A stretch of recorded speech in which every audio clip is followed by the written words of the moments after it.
ما هم ارسالی نرسیم امروز در ایران دمی دو بچگکا که 5 نفر اینا شهید دادن. نه جزاکم الله خیر. Wir nennen die Namen.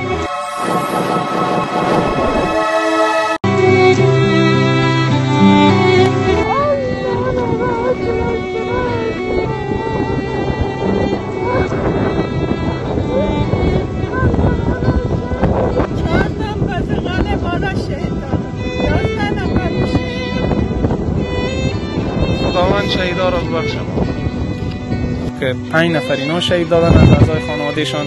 یک از این طفلک که در پالوی ما شهید دادن. برای میگشتیم که خونه ما کجاست شده. وقتی که میدونیم خونه استاده بودن حالا اومدیم همه هوار شده بود، غیق بود آدم. میگه الله von uns und von ihnen annehmen. تقبل الله منكم ومنا. جزاكم الله خير.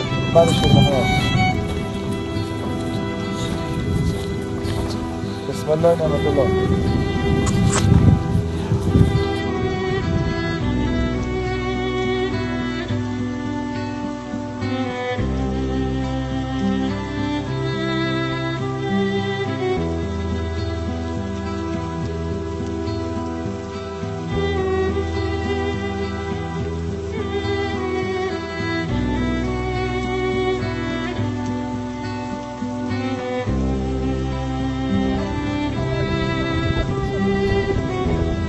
جوان بودی بچه ها؟ چیت میشد؟ چیت میشد؟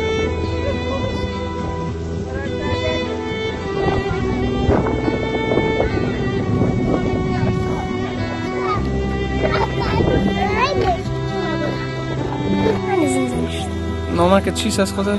موسا. موسا در قلعه نو زندگی میکنن. زلزله چه وقت شد؟ میشه بگویی چه رقم بود؟ کی چند نفر شهید شد؟ کی اوگار شد؟ چی بود چی نبود؟ نه اشکال نداره، من زخم شدم بعد به شفا خونه. بس خلاص. خانه کسی مانده؟ نه اشکال نمیده کنم. کی شهید شده؟